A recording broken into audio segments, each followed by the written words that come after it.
Hi, everyone. I hope that you guys are having a good week. We are moving forward with our projects, and this week is super exciting because you guys get to start your own project doing your own research.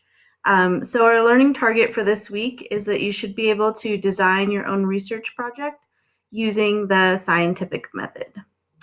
So you'll see on Monday, all I want you to do is to be thinking about what you want to research and what that's going to entail.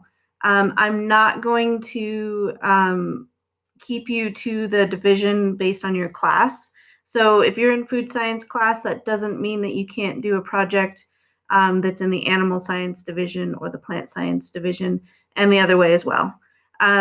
So the cool thing about this is that we've been learning about the scientific method. And so now when you do your own research project, if you do it well, and we get good data from it, we can actually turn it in next year as an FFA agri-science contest in the fall. And so you could potentially win some scholarship money from that.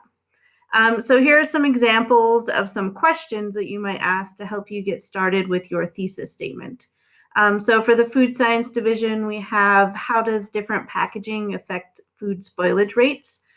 So maybe you'll look at the difference between vacuum sealing versus wrapping in saran wrap versus butcher paper, or the fat content in the spoilage rates of milk, or the different types of flours and cookie textures. For plant science, some people have done research on if music affects the growth rate in plants.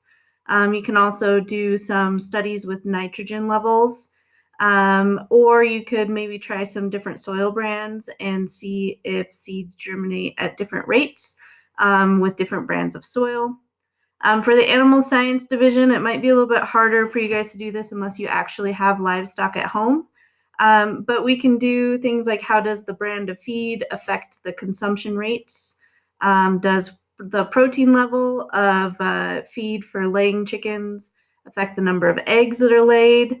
So those are just some examples for you. So on Tuesday, I want you to write down the division that you're going to be working under. So that's either food science, plant, or animal science. And then in this box here, I want you to write down the question that you're going to research. And then for Wednesday, you're going to write your if-then thesis statement. So here's some examples of our thesis statements we've had in the past. So this is the one about the chickens, and this is the one that Caleb Rosen wrote for his bread. If my hands are clean, then the bread should produce no or significantly less mold. So you guys are going to write your thesis statement in this box. And then lastly, on Thursday, I want you to make a list of the materials that you're going to need and how you're going to set up the experiment to avoid skewing data.